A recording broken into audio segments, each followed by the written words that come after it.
Good morning, good afternoon, good evening, welcome wherever you are today to IMTV, another instalment from Calgary today. We are in Calgary, which is a little way from Vancouver, where we've just come from, which, as you saw from the last episode, was a bit manic and quite noisy. But I have to say, Vancouver, fantastic crowd, guys. Probably, I would say, I don't know, John, would you agree? Possibly the best crowd we've had so far. Loudest, probably the loudest. Go Vancouver. But so Calgary, you got a bit to live up to tonight, I have to say.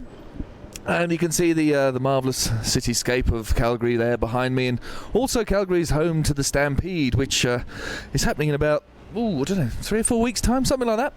And so, I don't know if it's been going since 1912, since it says it on that sign over there, but it's basically a place where there are lots of people with big hats come and sit on large horses or bulls and generally just throw themselves around and injure themselves, which sounds like a lot of fun.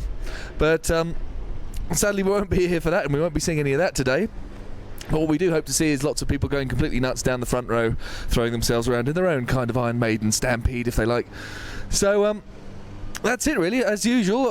Today we're actually going to have a quick chat with Doug Hall, the veteran sound man, although I think he'd probably not like to be called a veteran, but he has certainly been one of the longest serving members of the crew, and we sort of asked him today if we'd have a quick chat, so we have a quick chat with him, and as always as well, we're going to have a quick chat with the locals, and just see how mad they really are, or not, or not. Anyway, anything could be, I don't know, it can't be more mad than Vancouver. I was quite surprised by that. Anyway, all good. This way. Oh yeah, by the way, it's the home to the Calgary Flames as well, the Saddledome. Forgot to mention that. By the way, I'm not wearing a Jays hat, but that's baseball. We will leave that. Don't worry about that.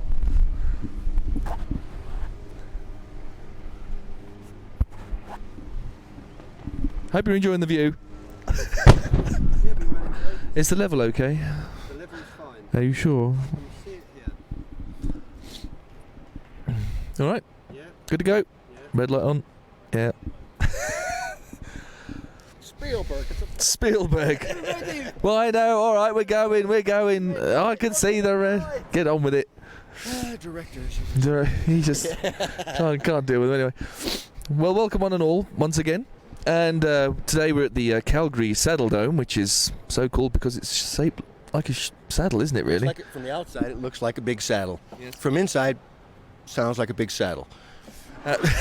Well, I'm sitting here with the possibly the longest serving member of the Iron Maiden crew, I think now, isn't it? Mr. Doug Hall. Yeah, I reckon so. I think everybody's probably changed, barring, well, Steve Harris, Dave Murray, Rod. I think pretty much. I'm talking crew more than band and management. Actually, crew's gone. Yeah, everybody else. No. Okay, Michael is pretty close. I think there's maybe a year or so difference. Michael had some other projects on at one point and left and then came back. I think he only missed about 6 or 8 months. Other than that, Michael and I have been there pretty much the same time. So do you remember your first ever show with Iron Maiden? The Marquee, Wardour Street. The old Marquee. Yeah, excellent. Yeah. And it was one of the very first shows I did when I came to the UK for Muscle Music. And I didn't know what to expect. I had no idea. The Marquee, if you remember the place, it's like kind of weeny, like that. It's like a sardine tin. Oh, and it was just jam-packed. The walls were sweating. There were so many people inside perspiring. I think it was like I don't know, April or something like that, spring of 1980. Maiden played there. Yeah. We dragged in like 7 kilowatts of PA. It was like from the floor to the ceiling, and it was just really thunderous, powerful. And it was just so packed. Everybody had a great time. The audience was singing along songs back then. And the first time I saw them, I was like, wow, this is pretty amazing. Real sparky, almost punkish at that time. You know, it was very aggressive. Chord structure in that of like heavy metal, but with that fire and the up-tempo-ness of like what was left over of punk sort of thing. It was like intense show. Well, obviously that's a little bit different to what we have here. Sorry, lots of people working around us today. A little bit different to what we have here today. I mean, how much sort of power and kilowatts and God knows what we got here today? We don't really talk kilowatts anymore. No. It's a deceiving thing to have all those numbers, how many watts is the rig and all that. In the end of the day, it's about pressure levels and tolerance levels of local crew. Little tolerance levels. He's going to drop something else, I know, a stack of chairs or something. Yeah. Well, now we look at the listening area. Say my spec is the PA must be able to deliver 120 dBA throughout the listening area. That is in a place with what we require side hangs or rear hangs or delays, just so that we can, everybody can pretty much get the best show out of it. To say X number of kilowatts can be deceiving. So you really need to look at the venue. Well, I just remember things like Donington in the old tour programs used to say 120,000 watts of power and We went by that, and that was lots. I think we had like over 300 TMS3s, and they're like a kilowatt apiece.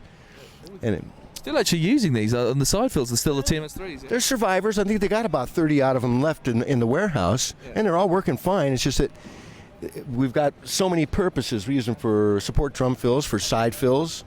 It's a real good all-round speaker. It's just that it doesn't tie in with this new line array principle. So maybe the line arrays don't look as loud, but they certainly are. Much quicker to throw up as well. Well, obviously you've been working with the band now, nigh on 30 odd. Yeah, I guess it's Actually, nearly 30 years. up on 29 years, I guess. Yeah. So obviously something's been going right, and they're sticking with the family as such. So I'm really happy to have a job, and they've been really cool. Guys have been very loyal like that. I think, Bobby Pridden, he's been with The Who for a long, long time. But I can't think of many other engineers that have been with one artist for so long with such tenure like this. I'm real lucky. Damn straight. Real lucky. Absolutely. And they want to keep playing. Look at what we're doing. We're doing the flying tour, doing this tour. They got stuff planned for next year. They're keen. Yeah. So, hey, it's a very lucky situation. It never ends. So, I mean, obviously, you got this new, shiny, space-controlled Buck Rogers type desk, which doesn't have all the knobs and buttons on that we normally do. A third, maybe even a fifth of the knobs on a traditional desk. I mean, obviously things have changed somewhat. I mean, when you come into these kind of venues, I mean, obviously the conditions change. We were actually talking to Gonzo the other day, who actually did an interview. A dragon kicking and screaming, no, please. Yeah, besides lurking behind me like he normally does. But he was sort of saying, in every room it changes, in every venue it changes. So indoor, outdoor, obviously, all this kind of stuff. So, well, I mean, sort of. This is being a sort of an elastic tour now. I mean, we just got done doing the amphitheaters on the west and south of America. Totally different kettle of fish. Now that we're back indoors in typical multi-use hockey type arenas where they'll do basketball one day, hockey the next day, bring in 3 feet of dirt into a tractor pull. You know what I mean? A lot of those multi-use type buildings aren't real friendly about sound. This one looks fairly friendly. We've got soft seats, we've got a soft roof. They've had some considerations for it other than being just basketball or tractor pulls. But it is pretty radical for the artists as well, going from an outdoor gig where the sound goes away and never comes back. It doesn't reflect, they don't hear any ambience. And then to go from an outdoor thing, get used to that, come indoors, it's like, oh, this is what it used to sound like, kind of thing. So they've got to go through some changes as well. Well, obviously, I mean, Gonzo controls basically, for the people who understand very little about this kind of thing, Gonzo basically controls the audio environment as far as the musicians are playing on stage, and obviously you're controlling the environment outside of that where everybody else pays the ticket and gets to hear the show. So exactly. Gonzo's mixing for 6 individuals, and some of their fields overlap each other. So he's got a pretty daunting task there to keep all 6 persons satisfied with what they need to hear of themselves and their colleagues so they can play together completely. And on a 60-foot stage, that's not real simple. You see where Bruce moves around, he's not in front of any one speaker for more than a nanosecond. So Gonzo's got a lot on his plate. Mixing for 6 individuals. I just mix for the public, so I've just got a stereo left and right and try and make myself happy and try and make the public happy. But it's a lot less than what's going on stage. He's got a whole other book of cues for intros for this and that and the other for... Okay, well, I know it's a bit tricky, but can you remember any specific show that sort of springs to mind that was either a complete and utter nightmare or a complete and utter fun, or like Rock in Rio was obviously, we said Gonzo was the biggest show, and that was obviously a big event for everybody and a lot of work. But one you can remember that sort of stands out for any particular reason, good or bad? Let's see. Oh, they had some wacky ones. Geez, only a couple of years ago we played, I think it was Sofia, and we played a disused outdoor cinema, not the kind where you're in like a drive-in. You don't take your car. It's a walk-in outdoor cinema, and I was set up right where the projector would be, and it was very steep. Must have been about 40 degrees or something. Steep, earthen, right? Stage open, no covering over the stage. It was real rustic stuff, real rustic, and it just poured down like most all day. But we couldn't stop. We can't just say we're pulling the show. Somebody else has to pull the show. We worked right up, work. the enclosure for the sound was just a bit of canvas over some scaffolding material, right? And of course, it's got this big of water in it right over the consoles, the kind of consoles that die when you get them a little bit wet, right?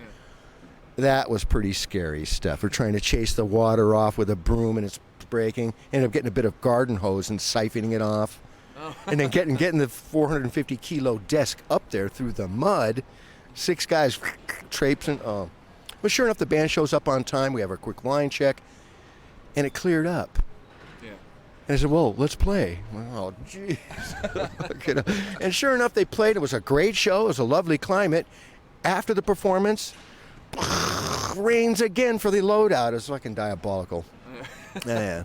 And we've had other close calls as well, like, geez, years ago when the truck will break down or a bus with crew will break down, so we have to double up. And it'd be like, well, the door's supposed to be now, we're just offloading. And we'll have the whole band in. They'll be pushing TMS-3s. We'll have a chain of band members, TMS-3s to each other, helping set the gear up. It literally comes all hands to the pump. Absolutely, absolutely. We weren't sinking, and this is not a canceling band. No. I mean, no, it's real rare that we cancel anything. We do it. No, I think the last time, or the major time that I think Bruce cancelled anything when he was actually dead on his legs in New York. That's it. That was the Brazilian flu. We had gone like Texas, things like Corpus Christi or something like that. Went to Brazil, did the gig there, and we all came down with this flu. We got back to New York, and it was like minus 12 or something stupid, 2 feet of snow, really stupid cold. And we had 7 nights. I think we had 7 nights at Radio City. And we got like 4 in, maybe 5 in, and finally Bruce caught it. And that's a showstopper. You know, I can work with 103 fever, and most all of us, you know, have gone through that. But if the artist goes down, well, that's all she wrote. So, yeah, well, thank goodness he finally got it, so we all got a couple of days of recovery. So I shouldn't say that, but... I think Rod always said it's something along the lines of that he... Bruce said that Rod was standing on the side of the stage and said, oh, he shouldn't be on there, and I think Rod said he was actually in Brazil, so it's... That's about the right speed.